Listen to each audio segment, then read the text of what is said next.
Le rendez-vous de l'international réactionnaire, ça se passe à Washington. La convention CPAC n'est plus seulement un rendez-vous des conservateurs, mais une révolution idéologique. Hi, my friend! How you doing? Good, how's it going? Hey. I have a bracelet for you. Thanks. On the day I was born, the nurses all gathered right on. Do what? Yes. Well, that's cool. The nurse spoke up to leave this one alone. We did. Look at me, look at me. I was bad to the bone. Jean-François Colosimo, vous êtes toujours en plateau à mes côtés, auteur de Occident, ennemi mondial numéro 1. C'est vrai que quand on lit vos pages et quand on voit ces images, il y a tout de même un parallèle assez effrayant où on voit Elon Musk et Javier Milei et sa fameuse tronçonneuse offerte à Elon Musk. Vous étiez le premier à me dire sur ce plateau que Elon Musk était extrêmement dangereux. Quand vous voyez ces images, quelle est votre première réaction, Jean-François ? Je pense que ce à quoi on assiste, bon, d'abord il y a la dimension théâtrale, médiatique. C'est un peu, vous savez, comme dans le théâtre de l'horreur. On vous montre tout, on déballe tout, il faut que vous soyez impressionnés.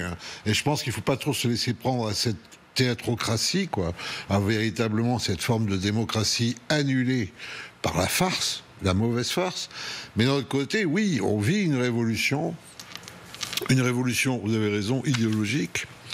Elle est idéologique, pourquoi ? Parce que, en fait, c'est produit dans cette république impériale que sont les États-Unis, pas tout à fait un empire ordinaire, une république impériale, un peu comme Rome avant véritablement Auguste. On a vécu quoi ? Cette alliance contre nature, mais qui fonctionne aujourd'hui à plein, entre le mouvement libertarien, vous savez, les libertariens, ce sont des ultralibéraux, des anarchistes de droite, en quelque sorte. Leur credo, c'est de refuser toute entrave à la volonté personnelle, à la volonté individuelle. C'était une philosophie, c'est devenu, en fait, aujourd'hui, un moment politique, parce que cette idéologie libertarienne, elle a rencontré l'idéologie populiste. Ce à quoi on assiste à Washington, c'est au mariage, en fait, entre la Silicon Valley, vraiment, avec cette volonté, je dirais, de numériser le monde, de le virtualiser, et d'un autre côté, avec le mouvement populiste. Donc la Silicon Valley d'un côté, et de l'autre, vous avez quoi ? Les évangéliques du Midwest. Vous avez ceux qui veulent aller voyager sur Mars et ceux qui veulent rester accrochés à leur lopin de terre. Cette conjonction entre ces capitalistes anarchistes, Musk, n'est-ce pas ? Et ce petit peuple déraciné qui veut se réenraciner, mais c'est ça le trumpisme. Et d'ailleurs, ce qu'on comprend mal justement sur le trumpisme, c'est que le trumpisme, c'est en fait le renouveau de ce qui a fondé les États-Unis, à savoir le mercantilisme, qui est une véritable théorie à la fois économique et politique et géopolitique. Et ce mercantilisme dit quoi ?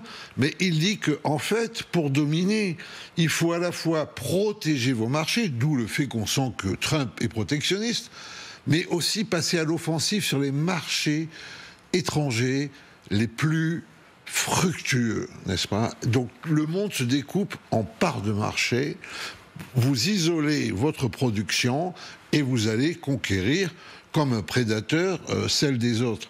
Cette notion de prédation, elle est essentielle dans cette composition idéologique hybride. Vous avez le droit d'être un prédateur, vous n'avez pas besoin de vous cacher que vous êtes un prédateur, c'est la loi du plus fort. Maintenant on le sait, grâce à cette espèce de nietzschéisme, d'opérette matinée de science-fiction qu'incarne Musk, on sait que les faibles vont mourir sur une terre carbonisée pendant que les forts iront vivre sur une autre planète, au fin fond des galaxies, voilà.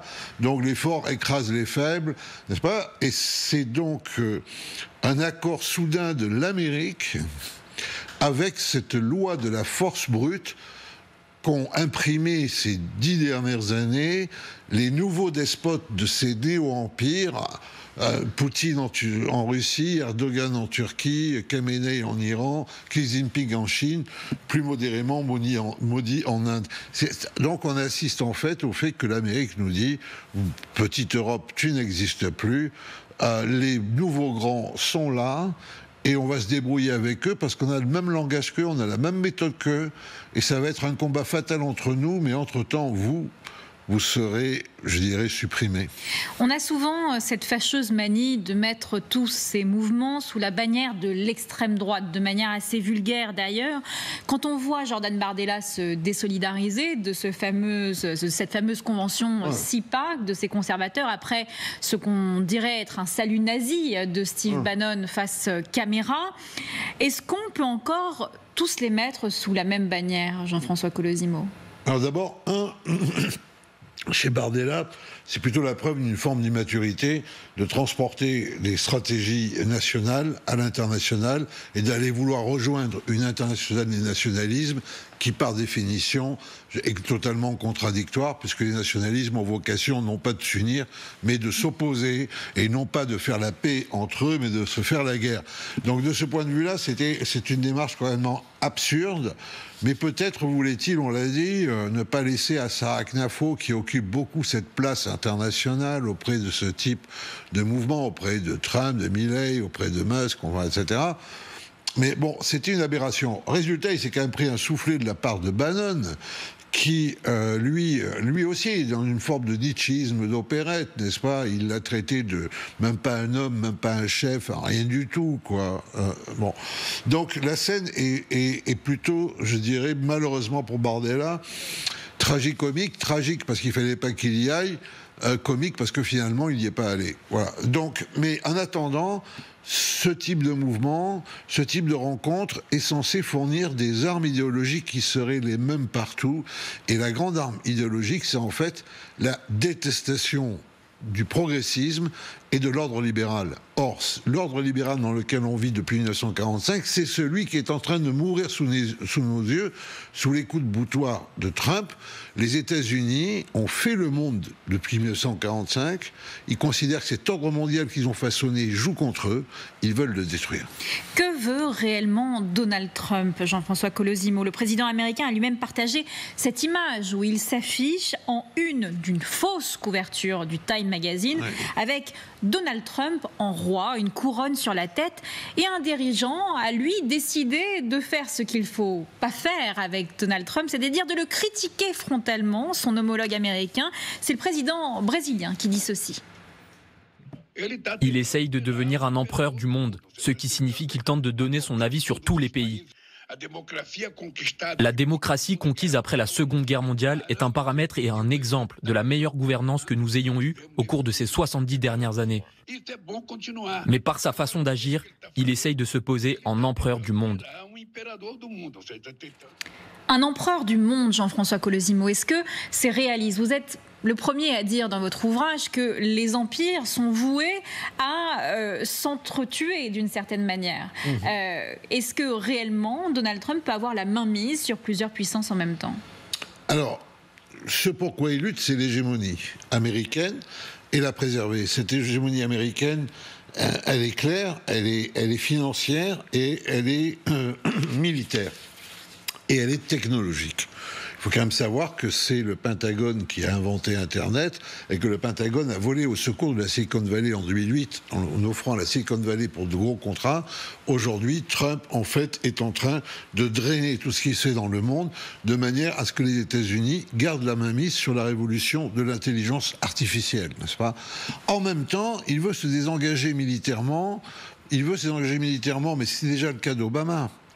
C'était déjà le cas de Biden, à la fois de l'Europe et du Proche-Orient. De l'Europe, parce qu'il considère, là on peut difficilement contester son calcul, que la défense de l'Europe revient plus cher aux États-Unis qu'elle ne revient. Ce n'est pas une priorité stratégique en tous les cas. Voilà. Donc autant abandonner l'Europe à la domination régionale du satrape Poutine, puisque le satrape Poutine, ce n'est pas... je dirais le véritable rival. Le véritable rival, c'est le chinois Xi Jinping. Et si on peut désolidariser Poutine en l'apaisant, que Poutine ne continue pas dans son eurasisme à se rapprocher de Pékin, Pékin sera plus affaibli et l'Amérique pourra livrer son combat décisif dans le Pacifique. Vous savez, dans l'Antiquité jusqu'au Moyen-Âge, le bassin essentiel, c'était la Méditerranée. À partir des grandes découvertes, ça a été l'Atlantique. Aujourd'hui, c'est le Pacifique. Et je vous rappelle que toute la Seconde Guerre mondiale, pour les États-Unis, nous, on les a vus arriver en Normandie tardivement, mais la Deuxième Guerre mondiale de Pearl Harbor à Hiroshima, pour les États-Unis, elle se déroule dans leur Pacifique. C'est leur mer, c'est leur océan, c'est leur centre. Justement, en parlant de la Chine, Jean-François Colosimo, l'autre empire qui fait face aux États-Unis, c'est donc l'empire chinois. Quand on voit ce rapprochement surprenant entre les États-Unis et la Russie, et cette analyse dans le Figaro que j'aimerais que vous commentiez. Trump rêve d'enfoncer un coin entre la Chine et la Russie pour ramener cette dernière dans le camp occidental. On peut se poser la question ce soir, Jean-François Colosimo, est-ce qu'au final, tout ça n'est pas un plan de Trump pour déstabiliser la Chine, tout simplement, qui regarde ça d'un mauvais œil? Oui, mais alors, quel camp occidental? Là, je ne comprends pas très bien la formule. Ramener dans le camp occidental, mais le camp occidental, c'est quoi désormais, à part l'Amérique, les États-Unis d'Amérique? Puisque manifestement, il n'y a pas de camp occidental pour Trump, puisqu'il est prêt à abandonner l'Ukraine à la Russie, et il est prêt à abandonner l'Europe, finalement, à l'influence grandissante de Poutine, parce qu'on sait très bien que Poutine ne s'arrêtera pas à la ligne de cessez-le-feu, n'est-ce pas?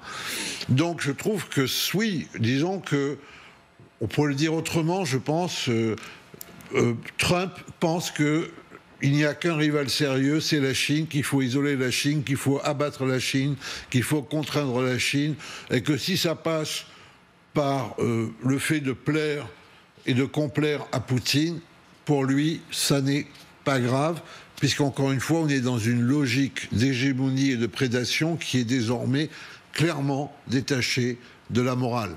Alors, c'était le cas avant. Lorsque George W. Bush faisait mentir son ministre de la Défense dans l'enceinte de l'ONU sur les armes de destruction massive que n'avait pas l'Irak. Mais enfin, il le faisait mentir, il prenait des précautions. Barack Obama était l'homme, certainement, le chef d'État américain le plus policé que l'histoire des États-Unis ait connu. Bon, il faisait juste écouter les dirigeants européens via le système échelon, et donc il espionnait ses alliés. Voilà, avec Trump, je dirais qu'il n'y a plus de surmoi. L'Amérique n'a plus de surmoi. Elle est cet empire de la violence qui a fondé les États-Unis.